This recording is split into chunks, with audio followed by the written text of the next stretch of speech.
History की test series चल रही है पीसीएस मंत्रा की।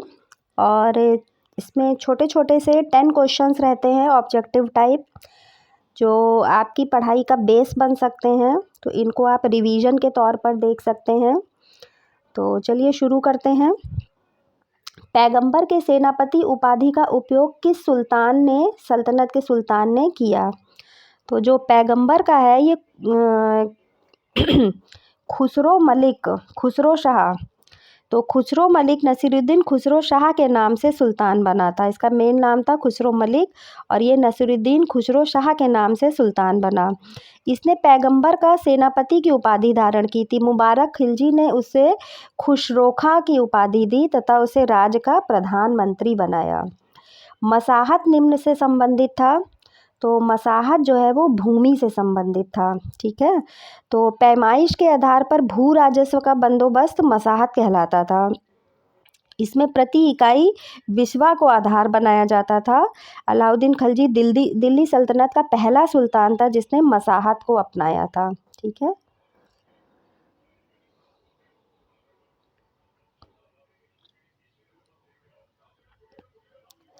अमीर खुसरो ने अपनी रचना आशिका किसके आदेश पर की थी?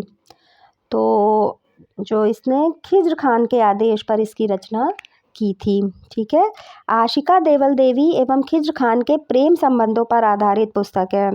उन्होंने 1315 ईस्वी में इस पुस्तक का लेखक खिज्र खान के आदेश पर किया था।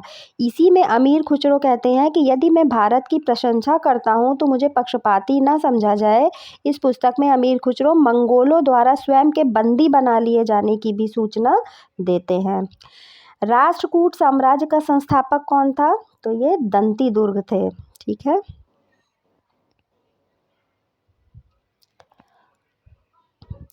राष्ट्रकूट साम्राज्य का संस्थापक दंती दुर्ग था। और संजन अभिलेख से पता चलता है कि दंती दुर्ग ने उज्जैन पर अधिकार कर हिरण्य गर्भधारण यज्ञ किया था। यज्ञ में प्रतिहारों ने द्वारपाल की भूमिका निभाई थी। उसने तुला पुरुषदान यज्ञ भी संपन्न किया था। ठीक है। चोलकालीन प्रशासनिक इकाई जो व्यापारियों के कल्याण की देखरेख करती थी तो उसको क्या कहते थे? इसको नगरम कहते थे। ठीक है। तो नगरम चोल काल में व्यापारिक नगरों तक सीमित था। नगरों में व्यापारियों के संगठन को क्लंजियर भी कहा जाता था, वलंजियर भी कहा जाता था। और नगरों में व्यापारियों के निगम को नगर तार तथा उनके अधीन रहने वाली भूमि। ठीक है।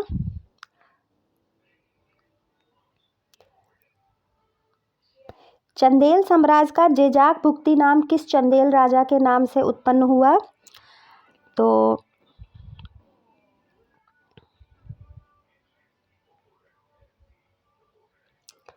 ये जो जय शक्ति के नाम से उत्पन्न हुआ था। ठीक है। जय शक्ति। चंदेल राज बुंदेलखंड में स्थित था। बुंदेलखंड का प्राचीन नाम जेजाक भुक्ति था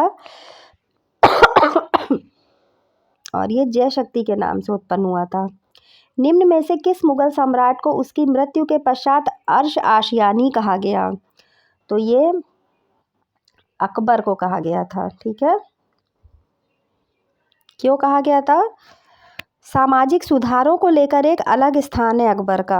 तो उसने सभी धर्मों के साथ समान व्यवहार करने का प्रयास किया था। तो अकबर का अंतिम संस्कार मुस्लिम रीति रिवाज के अनुसार हुआ। अकबर को ही उसके मृत्यु के पश्चात अर्श आशियानी कहा गया। निम्न में से कौन सा युग्म सुमेलित नहीं है? बहादुरपुर का युद्ध दिया है सब 1658। बड़े ही डेट एकदम डेट वाइज दिया हुआ है, हालांकि इतना तो नहीं याद रह पाता है, फिर भी देख लेते हैं। बहादुरपुर का युद्ध जो है 14 फरवरी 1658, ये सही दिया हुआ है। और खजुआ का युद्ध 5 जनवरी 1659, ये भी सही दिया हुआ है। देवराई का युद्ध 13 मार्च, ये दिया है। सामूगढ़ का युद्ध गलत लिखा हुआ है, ये 29 मई का होगा। ठीक है। डेट सही, ईयर सही है, डेट गलत है। ये याद रख लीजिए कि ये 1658 के हैं दो, और खजुआ और देवराई 1659 के हैं। शिवाजी और जयसिंह के मध्य पुरंदर की संधि कब हुई थी? तो इसमें भी देखिए डेट से एकदम दिया हुआ है, तो ये 11 जून 1665 को हुई थी।